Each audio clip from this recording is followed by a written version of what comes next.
Welcome back, horror fans, cinephiles, and Giallo enthusiasts. This is Tanner Leeser, your host for all things Giallo and Giallo adjacent here on The King in Giallo, and this is another unscripted talking head movie review.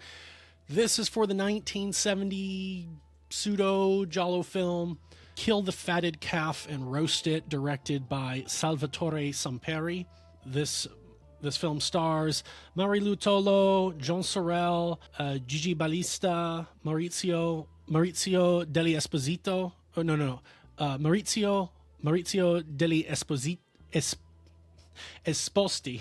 Fuck, that one fucked me up. And Pier Paolo Capponi. I will be quick with this one. So this is another one of those 1970 Giallo films. Like, Troy Howarth doesn't talk about this one, but it's mentioned on Wikipedia. If you go to it, it says it's a Giallo film, which, like I'd said in the last video, that doesn't necessarily mean we should trust everything that Wikipedia says. But as I also said, I'm not so strict about kicking, closing the gate on some movies as far as being Giallo films or not. I would say this one's worth watching if you're a completionist. But yeah, so what is this about? Well, Wikipedia, since I have the page open, says, a young man returns home from his father's funeral, after which he begins to think his brother Cesare and his sister Verde are both plotting to murder him. The IMDb for this says, when a young man named Enrico comes back home for his father's funeral, he discovers his brother Cesare and his sister Verde may be plotting his death. Okay, same thing. Yeah, and that's pretty straightforward what it is.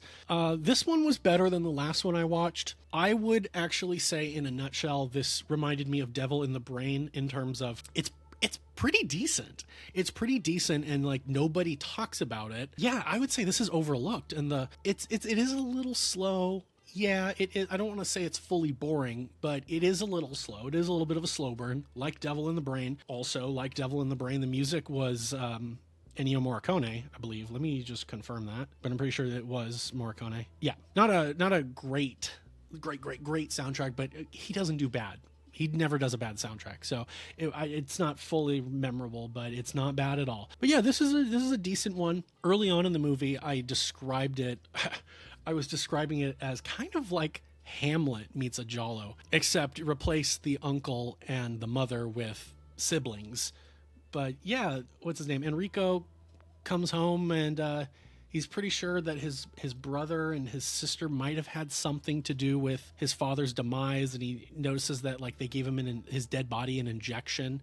He's like, "What's that all about?" And she said, "Oh, it was in his will to give him an injection of cyanide just to make sure that he's dead, so he doesn't wake up, in the mausoleum or whatever." And then he's approached by a detective played by Pier Paolo Capponi, who wants to ask him questions about his father's demise because things seem a little suspicious to him. So I won't go too much into this movie with the plot, what happens. I'll actually just let you check it out. I will also be uploading this one. I found it on a Russian website, downloaded it. It did not have an English subtitle track, so I found an English subtitle track from a website that does subtitles. And once again, using the magic of video editing, I combined the video file with the subtitle tracks. I cleaned up the subtitles. For some reason, they were like default. They had like a text shadow, and then sometimes the text would change the font, and sometimes it would be italicized for no like particular reason. So I took all of the text, I made it all the same font. I removed the shadow and I gave it a stroke. And I gave the text a stroke, so it's like an outline to kind of make it pop a little bit. I hate subtitle tracks that don't have a stroke. So you're just kind of like squinting to see it, and the subtitles might be in like yellow or white or just black, but you can't read them. Best subtitles should be white text with a black stroke as an outline. It should be at least a thickness of 5 so you can freaking read it. Otherwise, you're just going like, oh shit, it's blending in with the, like if you have white text and all of a sudden the image for some reason wants to cut to sunshine or something that's all white, you can't read it. So you always need to have a stroke you need 2 colors for the subtitles. So no matter what, they always are legible. So I cleaned that up. This one, the subtitles were actually on time perfectly every time, so I didn't have to go through the entire movie, but I did watch it, and there were a few times that I caught like spelling mistakes, and so I went in and I fixed it. There's probably some mistakes still in there because I didn't really catch everything. There was a few times where it would be like stacks of text for some reason, and I was like, you know what, I don't really want to go in and change all that. This movie should get a proper restoration, hopefully by Vinegar Syndrome. But yeah, because this one I would say could be picked up with The Double, picked up with Devil in the Brain, picked up with A Rather Complicated Girl, perhaps. I think they all have, well, aside from Devil in the Brain, The Double, Rather Complicated Girl, and Kill the Fatted Calf all have John Sorel in them. And I think Marilù Tolo is in, Marilù Tolo is in The Double as well. I thought so. But no, this was good. This was, I can't fully say that I like it, like give it a B, a solid B, but it's probably at least for me saying worth seeing, or at least had potential. It's not bad, and it's really hard to judge a movie like this that is in poor quality. It just is. It's really hard to, if this movie was restored, suddenly it's like 50% better. Like a lot of the Giallo movies I'd seen before that then got restored by Vinegar Syndrome, they're so much better when they're clean and you can hear it. Even movies like, I wasn't crazy about the French sex murders, they look, it looks and sounds good. So I'll say that about this movie. But yeah, I ultimately don't have a whole lot to say. I enjoyed it more than Your Hands on My Body. I enjoyed it more than the Ringo one. Your Sweet Body to Kill was better because it was just it was more engaging. It was way more engaging watching this guy blackmail and get his wife murdered, and then watching him try to cover up the evidence, and then that plan getting compromised and watching him try to prevent himself from getting caught. That was really good. But this was enjoyable. But yeah, this one definitely had more of a mystery element to it. Did his siblings conspire to kill his father? Are they conspiring to murder him now so that they can have full access to the family fortune or the company or whatever it was that they were seemingly after? As I talked about this in the last review, was this an elites behaving badly, naughty elites category Giallo film? A little bit, but not really. A little bit, because when I think of those movies, I think of the vast majority of the plot is watching people just behave as terrible humans, and they're more of like character studies and commentaries on society, or the way humanity is kind of going. And I didn't see that with this. This was, like I said, there was an active mystery. We weren't really going too deep into the investigation. I mean, yes, we were, but it wasn't. It was just done in a different type of way. There was a lot of the main character Enrico would go and talk to his mom, who was like committed. She was in an asylum, and then there would be a lot of listening to tapes. So that kind of reminded me of Love and Death in the Garden of the Gods.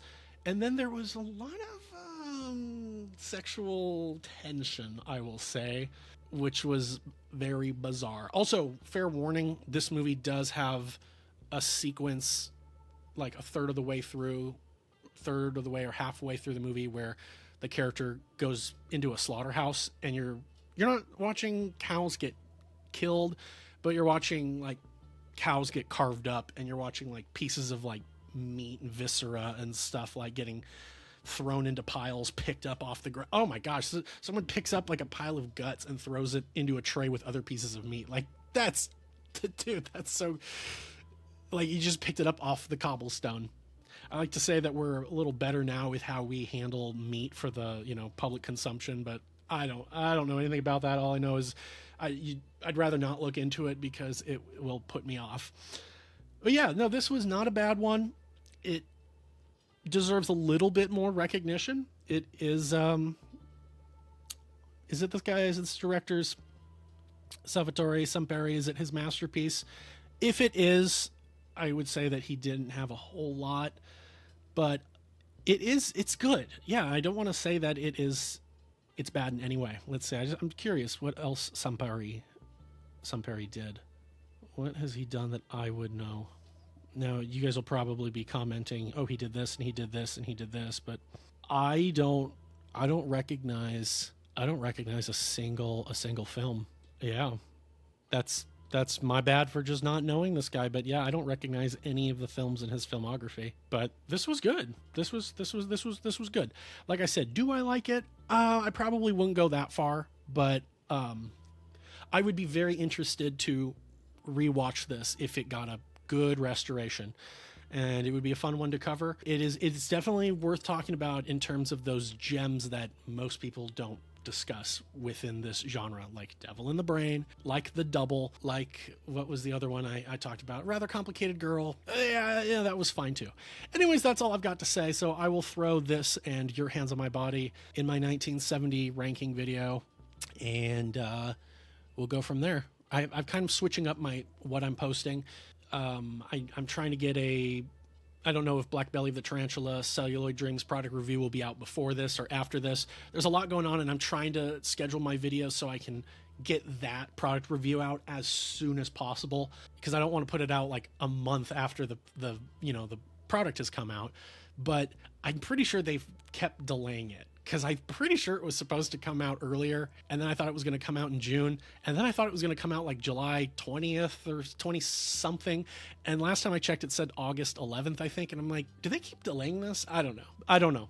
And it's not a big deal, but I'm anticipating it's going to come out then, but I don't know when it will be delivered to me, and I don't know how long I'll be able to do the product review, how much time I'll have, but I will try to get it done. And then on top of that, I'm going to do Short Night of Glass Dolls product review. At this point, it's going to be like a year overdue, but I would like to do it because that is one of my favorite films, one of my favorite Giallo films. And then I've got more of these product reviews, or these unscripted talking head movie reviews on the way. I'm going to start doing the X-Files episode rundowns. Then I'm going to be covering Polizioteschi films. I believe that will be sometime in September when I go through those. I will try to do two of those per week, because there's about 15 of them. It's going to be, oh gosh, it's like 2 months or so.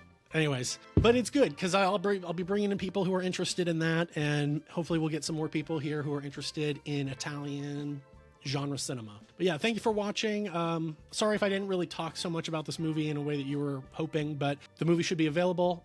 Like I said, I combined it with the English subtitles. It should be available now for the first time on YouTube for English-speaking audiences. So leave me what your thoughts are on the movie, any questions, comments, curiosities, or concerns. Beyond that, thank you for watching. Thank you for making it to the end. And if nothing else, this is Tanner Leeser for The King in Giallo, and nothing else.